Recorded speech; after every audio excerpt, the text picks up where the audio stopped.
All right, welcome to the deep dive. Yeah, you guys have sent us some pretty fascinating stuff this time around. Yeah. Excerpts from Lesson 4, a briefing by Gemini AI, hmm and we're really diving deep into password security and access control. Yeah. Some really important concepts here I mean, it really is. Everybody uses passwords. They are everywhere. and increasingly problematic. And that's what we want to get to the bottom of. Like, what's the problem with these things we've relied on for so long? What makes them so vulnerable? And what's on the horizon? What are the stronger alternatives? Yeah. Are we headed toward a passwordless future? Is that realistic? Yeah, exactly. And this Lesson 4 briefing really does a great job of outlining all kinds of key areas. It touches on multi-factor authentication, hmm MFA, the potential for passwordless authentication. Right. It dives into how access is managed, the different models for that, Mm. and even how networks themselves are secured. Yeah. It's amazing how much this briefing packs in. Yeah, it's a lot to unpack. But we're going to try to equip you with all the actionable knowledge you need, and maybe even a few surprises along the way. So buckle up. Sounds good. One of the things that really struck me right off the bat in this Lesson 4 briefing is how upfront it is about the limitations of passwords. Like, we've all relied on them forever, but they've got some serious weaknesses. A lot of it comes down to just human nature, how we use them, and even the policies that are supposed to make them better. Sometimes they can actually make things worse. Okay, so let's talk about that. Yeah. The password problem. I mean, at its core, it's kind of simple. We're asking people to remember a ridiculous number of passwords. Yeah. And these passwords have to be super complex. Right. And our brains, they just weren't built for that. Exactly. It's Yeah. like we're trying to fit square pegs in round holes. The briefing document puts it really well. With the number of passwords people must remember and the various complexity requirements, people typically choose passwords that threat actors can easily crack and, unfortunately, reuse them across multiple services. I mean, that's the crux of it right there. Yeah, it's like a recipe for disaster almost, right? Pretty much. You make these passwords too complex, too hard to remember. What do people do? They reuse the same one everywhere, or they write them down, stick them on a sticky note under their keyboard. Exactly. And then we try to fix it with all these policies, and sometimes that just backfires spectacularly. Yeah, the law of unintended consequences in action.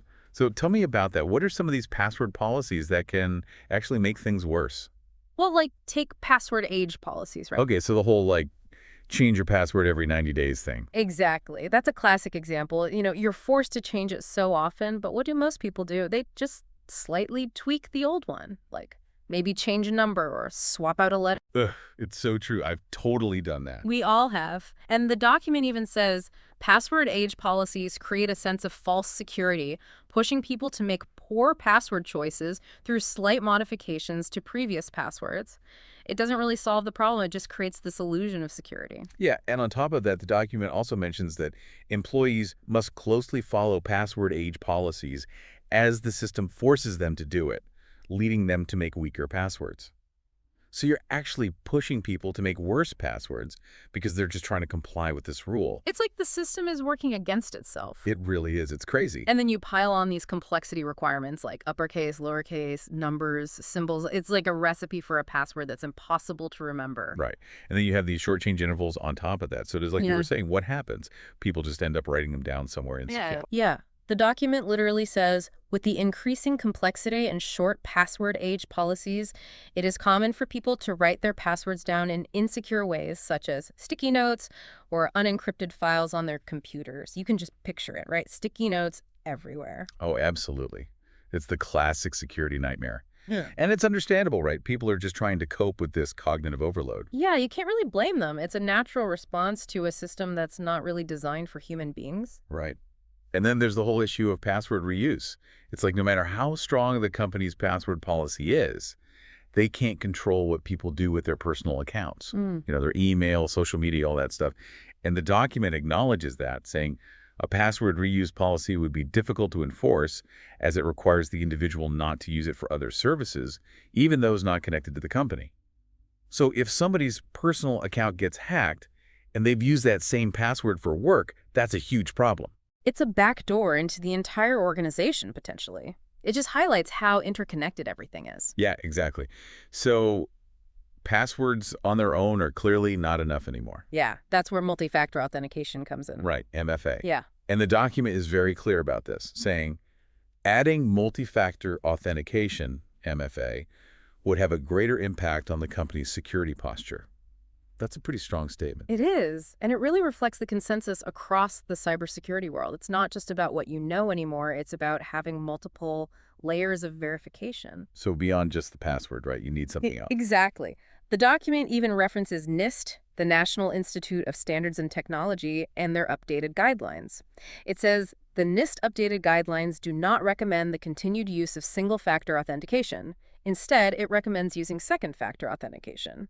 And then it goes on to say, multi-factor authentication has taken place as the recommendation by NIST, coupled with decreasing complexity and age requirements. Additionally, it adds another layer to prevent malicious actors from gaining access. Right, so you're not just relying on something, the password, but also something you have, like your phone or a security key. Exactly, or something you are, like a fingerprint or facial recognition. It's like that extra hurdle that makes it so much harder for attackers. Exactly. And the document also points out that MFA can actually make things easier for legitimate users in certain situations, like when they're traveling. It says, multi-factor authentication should be the standard for corporate system access.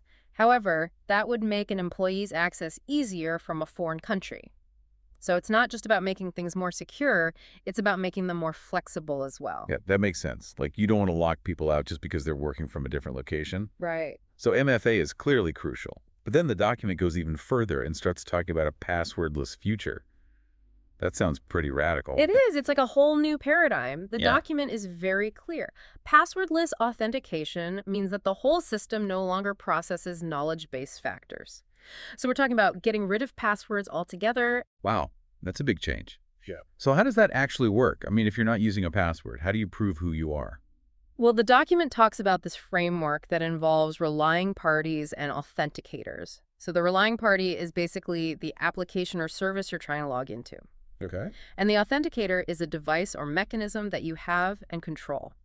It gives the example of a roaming authenticator, such as a security key, or a platform authenticator implemented by the device OS. So that could be like the fingerprint scanner on your phone or facial recognition. So you use your fingerprint or your face to unlock a private key that's stored securely on your device. Exactly, and that private key is used to digitally sign a login request. Then the relying party verifies that signature using your public key, which is registered with them during setup.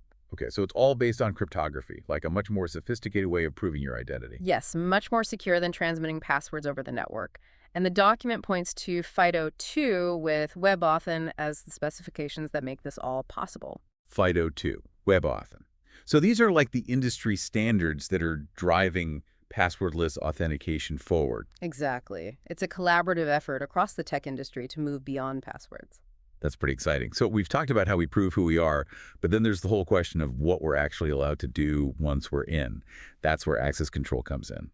And the document talks about a few different models for managing this. Let's start with discretionary access control, or the AAC. What's the basic idea there? Well, with DAC, it's all about the resource owner.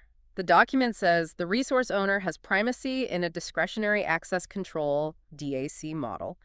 Every resource has an owner who creates a file or service, although another user can receive ownership assignment. So basically, the person who owns a piece of data, a file, whatever, they get to decide who else can access it and what they can do with it. Okay, so it's pretty straightforward. The owner has the control. Right. It's like the files on your personal computer. You decide who can see them, edit them, delete them. Makes sense. Now, what about mandatory access control, MAC? How is that different? So MAC is much more centralized and system-wide. It's based on security clearance levels and data classification labels. The document explains, security clearance levels form the basis of mandatory access control, MAC.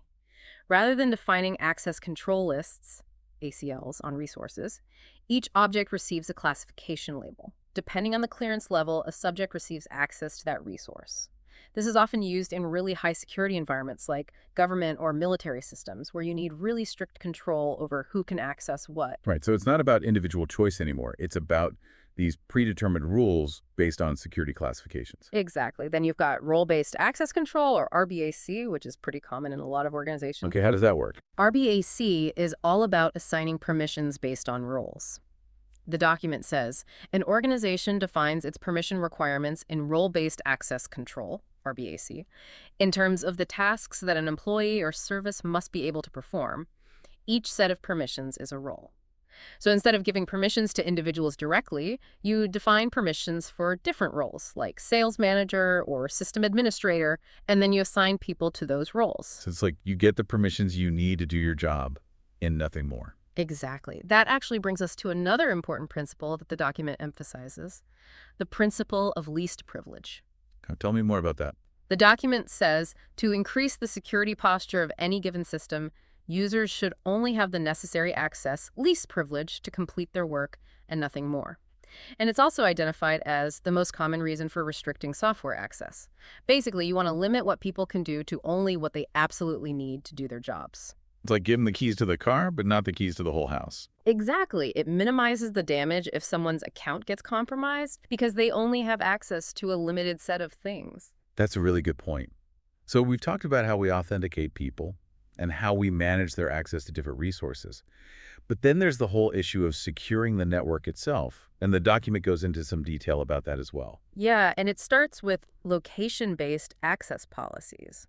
These are designed to prevent people from accessing company systems from outside a certain area, usually the company's state. Okay, so it's like a geographic restriction. Exactly. The document even says location-based access policies would cut down on the chance of pray and spray tactics of malicious actors. Right, so if you're trying to launch a widespread attack, you're less likely to succeed if you have to be in a specific location. Right. But of course, there are ways around this, like using a VPN. Yeah, a VPN can mask your location, make it look like you're somewhere you're not. Exactly. The document acknowledges that, saying, a downside could be malicious actors who use virtual private network VPN services to bypass this. And it also points out that you need a way to make exceptions for people who are legitimately traveling for work. It says location-based access policies would need a temporary exemption option to allow for travel. Right, you don't want to lock out your own employees just because they're on a business trip. Exactly. Then there are time-based restrictions, which are pretty simple. You just prevent access to corporate resources outside of a certain schedule. Okay, so like limiting access to business hours only. Right. It reduces the window of opportunity for attackers, and it's pretty easy to implement. Makes sense. And speaking of VPNs, while they can be used to bypass security measures, they also play a vital role in enabling secure remote access, right? Absolutely. The document talks about how a virtual private network, VPN, allows individuals to access corporate resources outside the corporate infrastructure. So if you're working from home or from a coffee shop, you need a VPN to securely connect to your company's network. Right, it creates that encrypted tunnel so your data is protected. Exactly. And then it also mentions site-to-site virtual private networks, VPN, which are used to connect two or more location-separated corporate resources. So that's like connecting different offices or data centers securely. So VPNs are really essential for both remote access and for connecting different parts of a company's network. Yeah, they're a core part of modern network security. Now, the document also throws around a bunch of acronyms related to network access and authentication. Oh, yeah, there are a lot of those. So let's try to break down a few of them, starting with LDAP. What is that all about? So LDAP stands for Lightweight Directory Access Protocol. The document explains that Lightweight Directory Access Protocol, LDAP, is a protocol companies use for accessing network directory databases. LDAP stores information about authorized users, their privileges, and other organizational information. Basically, it's a way for different systems on a network to access a central directory that contains information about users and their permissions. Okay, so it's like a phone book for the network. Yeah, a very secure and organized phone book. Then there's LSAS, which stands for Local Security Authority Subsystem Service. What does that do? So Local Security Authority Subsystem Service, LSAS, according to the document, compares the credential to a hash stored in the Security Account Manager, SAM, database. This is a core part of how Windows handles authentication. When you log into your computer, LSAS is what checks your password against the stored security information. So it's like the bouncer at the door of your computer, making sure you have the right credentials. Exactly. Then we move into the world of federation and single sign-on, with concepts like federation directories and SAML. Okay, so what are these all about? These are all about making it easier to access different systems and applications without having to log in separately for each one. Right, single sign-on. Exactly. The document says federation directories allow two different subsets of accounts to work together for permissions and access. So you can have different organizations or departments that can share resources and access each other's systems seamlessly. That's pretty cool. Yeah, and SAML, which stands for Security Assertion Markup Language, allows for federating a network or cloud system. It's basically an open standard that enables single sign-on across different systems. So you log in once and you're good to go everywhere. Exactly. It's much more convenient for users, and it can actually be more secure, too. And then there's OAuth, right? How does that fit into all of this? So OAuth, or Open Authorization, is a little different. The document explains that the Open Authorization, OAuth, protocol is a system that facilitates the sharing of information resources within a user profile between sites. OAuth can be used to implement SSO by allowing users to log in once and access multiple applications without passing credentials through to each piece of software. It's often used when you see those log in with Google or connect with Facebook buttons. Right, so you can use your existing account from one service to log into another service. Exactly. It's very convenient, but it's important to be aware of what permissions you're granting. Good point. Now, the document also mentions Kerberos.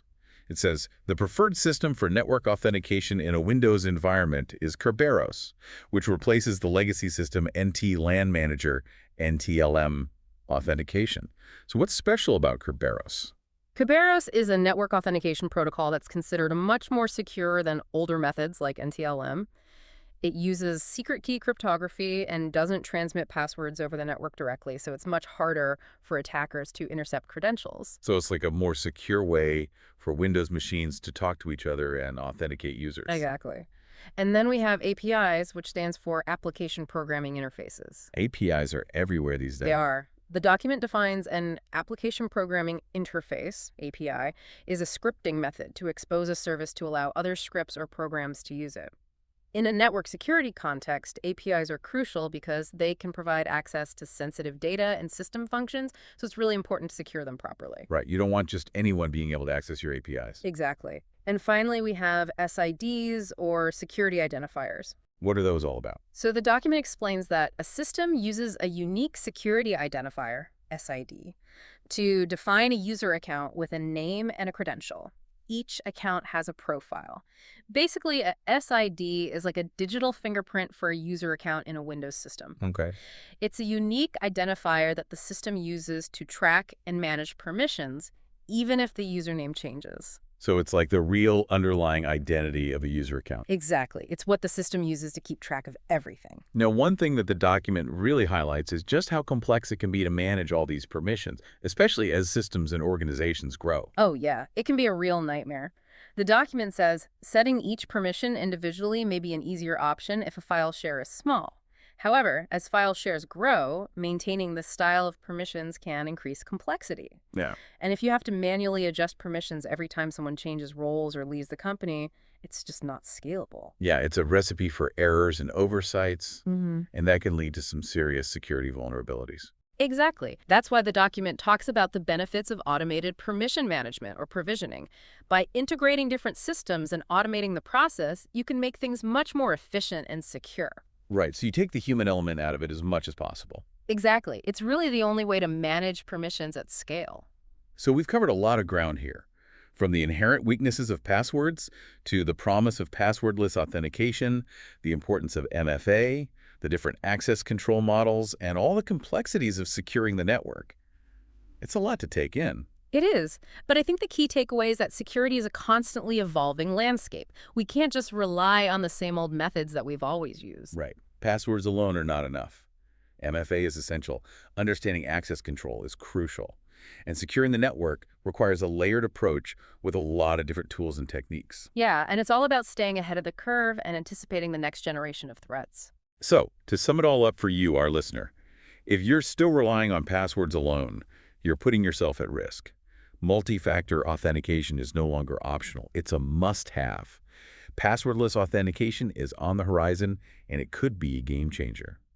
And when it comes to access control, make sure you understand the different models and the principle of least privilege.